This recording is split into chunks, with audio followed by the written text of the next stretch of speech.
जो किसी भी देश में जा करके अपने ही देश की आलोचना करे, लेकिन भारत में ये परंपरा हो चुकी है और ये परंपरा भारत में सबसे लंबे समय तक राज करने वाली कांग्रेस ने शुरू किया है। सत्ता के गलियारों में स्थान तलाशती कांग्रेस क्या इस देश विरोध से अपना स्थान पाएगी? जनमानस की भावनाओं को ठेस पहुंचती है। लोग शर्मिंदा होते हैं कि भारत का ही एक सांसद, एक प्रमुख विपक्षी दल का प्रमुख व्यक्ति इस तरह से जाकर के हम सब की आलोचना कर रहा है। 12,000 किलोमीटर दूर अमेरिका में बैठ करके यह बताया जा रहा है कि भारत का लोकतंत्र खतरे में है। ऐसे कैसे चल सकता है?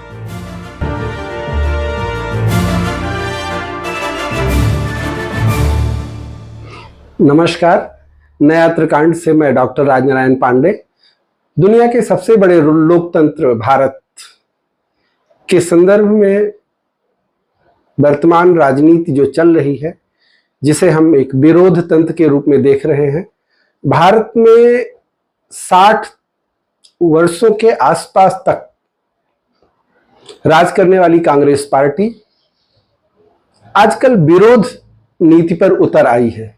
विरोध नीति के कई मायने इस संदर्भ में देखे जा सकते हैं, जिसमें यदि देखा जाए तो सत्तासीन पार्टी के राजनीतिक विरोध तो बनते हैं, लेकिन राजनीतिक विरोध करते करते राष्ट्र विरोध, सामाजिक विरोध, वर्ग विशेष का विरोध उचित नहीं होता है। दुनिया के सबसे बड़े देश के रूप में अगर देखा जाए तो भारत जाना जाता है।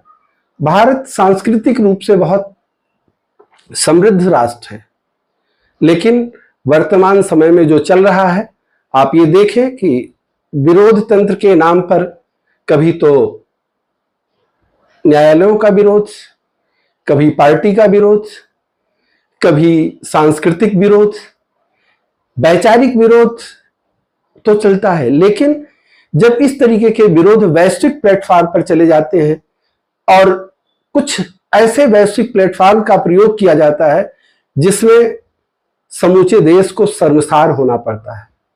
दुनिया में कोई ऐसा देश नहीं होगा जिस देश का कोई भी मंत्री, पदाधिकारी, नागरिक, उद्योगपति जो किसी भी देश में जा करके अपने ही देश की आलोचना करे, लेकिन भारत में यह परंपरा हो चुकी है और यह परंपरा भारत में सबसे लंबे समय तक राज करने वाली कांग्रेस ने शुरू किया है। अभी हाल में देश को लगभग 75 वर्षों के बाद अपना संसद मिला। राष्ट्र की बात आती है, मातृभूमि की बात आती है, तो विरोध के अपनी एक सीमा होनी चाहिए। आज वैश्विक प्लेटफॉर्म का उपयोग करते हुए जिस प्रकार से कांग्रेस के युवराज राहुल गांधी अमेरिका में बैठ करके भारतीय लोकतंत्र को भला बुरा कह रहे हैं, यह सिर्फ सत्तासीन पार्टी का विरोध नहीं है, यह विरोध भारत के 140 करोड़ भारतवंशियों का है।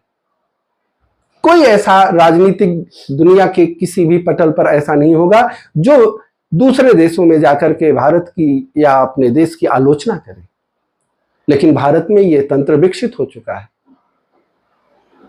सत्ता के गलियारों में स्थान तलाशती कांग्रेस क्या इस देश विरोध से अपना स्थान पाएगी? आज अगर देखा जाए तो जितने कम समय में वर्तमान सरकार ने विदेश नीति, राष्ट्र नीति, उद्योग नीति पर कार्य किया है, वो काफी कुछ सराहनीय योग्य है। यदि किसी भी सत्तासीन सरकार के द्वारा कुछ अच्छा किया जाता है तो उसकी सराहना होनी ही चाहिए। लोकतंत्र में सिर्फ विरोध तंत्र ही नहीं काम करता। लोकतंत्र में कुछ चीजें ऐसी भी होती हैं जो पूर्ववर्ती सरकारों में विपक्षी दलों ने भी सराही है।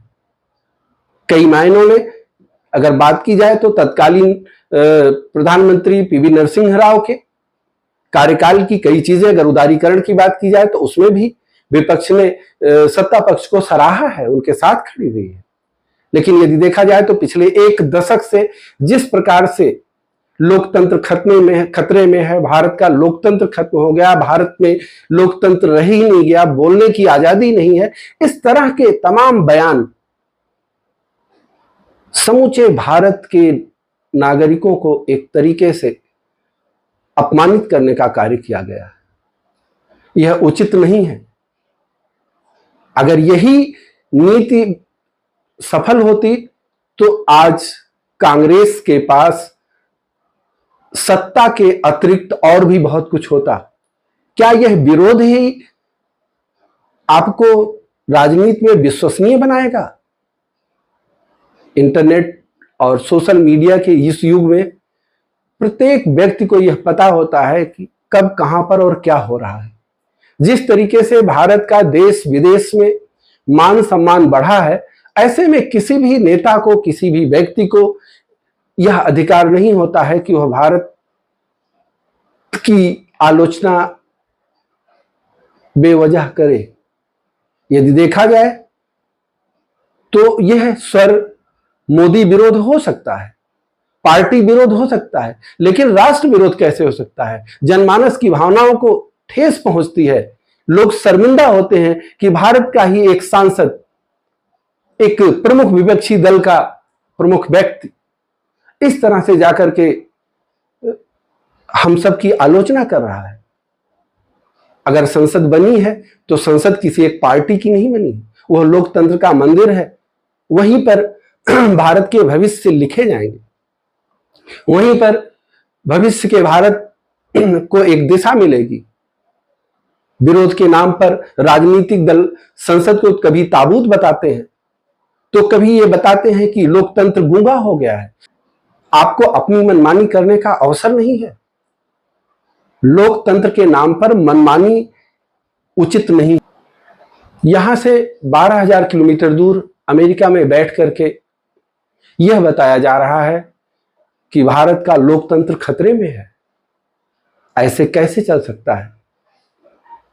आप यह बता रहे हैं कि अल्पसंख्यक खतरे में है, आप यह बताने की कोशिश कर रहे हैं दलित वर्ग खतरे में है, आप यह बताने की कोशिश कर रहे हैं कि ईसाई और जैन खतरे में है। तो आखिर भारत में इन सभी लोगों को खतरा किससे है? ऐसे किस तरह से आप कह सकते हैं? जिस प्रकार से आप अपनी सभा में बैठे हुए भारत विरोधी नारों को अपनी आंखों के समक्ष देख रहे हैं और सब कुछ होते हुए देख रहे हैं, भारत तोड़ने वाली तंत्र एक तरफ से आवाजें लगा रही हैं, तो ऐसे में आपका यह कहना कहां तक उचित है?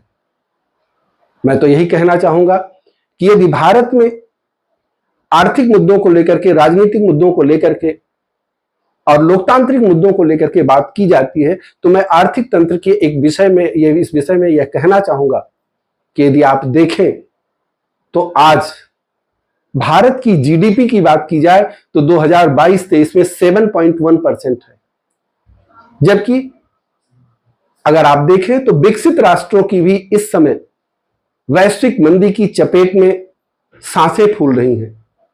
चीन का जीडीपी ग्रोथ 3% से कम पर है। कमोबेश अमेरिका का भी यही हाल है।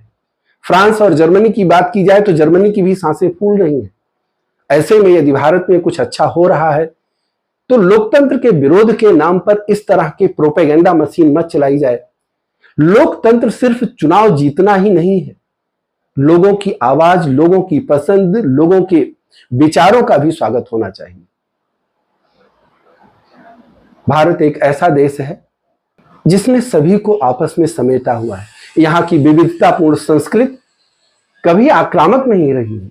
भारत के इतिहास में कभी भारत ने अपने किसी भी पड़ोसी देश पर कभी हमला तक नहीं किया।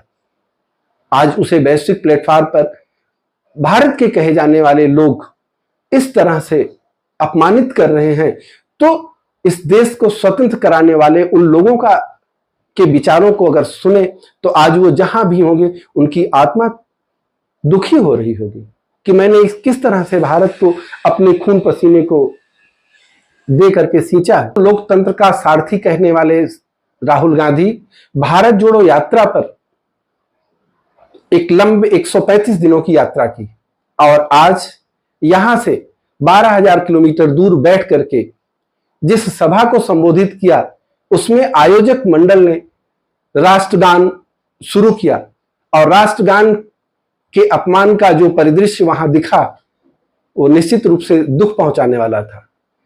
राष्ट्रगान के समय लोगों का आवागमन बदस्तूर जारी रहा, लोग आते जाते रहे और हद तो तब हो गई जब बीच में ही आयोजक ने राष्ट्रगान को बंद कर दिया। तो इस तरीके से लोकतांत्रिक मूल्यों की रक्षा करने वाले राहुल गांधी क्या भारतीय संस्कृति का और भारतीय वैभव का इस तरीके से अपमान करेंगे? क्या विरोध के बलबूते कांग्रेस सत्ता में वापस आना चाहती है? भारतीय संस्कृति का प्रतीक सेंगोल नई संसद भवन में स्थापित करने का जो बखेड़ा कांग्रेस सहित विपक्षी दलों ने खड़ा किया, उसे राजतंत्र और व्हाट्सएप यूनिवर्सिटी तक बता दिया गया। क्या कांग्रेस को यह नहीं पता है कि सत्यमेव जयते सहित भारत में जो अशोक चक्र है वह भी सम्राट अशोक के शासन काल का ही है। राजतंत्र का मतलब किसी राजा द्वारा स्थापित किया गया नहीं होता। यहां पर हमने राजतंत्र से, उन राजाओं से, उन संस्कृतियों को लिया है जो हमें युगों युगों तक स्थापित करती हैं। यह सिद्ध हो चुका है कि भारतीय संस्कृति, भारतीय धर्म ग्रंथ और भारतीय जनमानस कभी भी आक्रामक नहीं रहा और कांग्रेस को भी इस आक्रामकता से बचना चाहिए यदि भारत में राजनीति करनी है तो। सेंगोल को लेकर के जयराम रमेश का पक्ष भी कितना हास्यास्पद लगा, व्हाट्सएप यूनिवर्सिटी तक बता दिया। उसे तो पंडित जवाहरलाल नेहरू की वॉकिंग स्टिक बताई गई। इसको तो सोच करके राहुल गांधी को खुश होना चाहिए कि यह स्टिक उनके नाना जी की, जिसे लोकसभा में स्थापित किया गया, इसे एक लंबे समय तक जाना जाएगा। सेंगोल को लेकर के जिस ओछी हरकत का नमूना विपक्षी दलों सहित कांग्रेस ने पेश किया है, इसे जनमानस ने स्वीकार नहीं किया। जनमानस की राय यदि देखी जाए तो मीडिया में चल रही खबरों से यह बहुत स्पष्ट हो गया कि जनमानस लोकतंत्र के इस मंदिर का स्वागत करने के लिए उत्सुक था। बड़े स्तर पर लोगों को यह प्रतीक्षा थी कि स्वतंत्रता के बाद दासता के प्रतीक उस मंदिर से मुक्ति मिल करके आत्मनिर्भर भारत के रूप में भारत की अपनी एक प्रतिष्ठा स्थापित हो और एक लंबे समय से बहुप्रतीक्षित उस इमारत का सपना साकार हुआ और भारत को अपनी एक संसद मिली।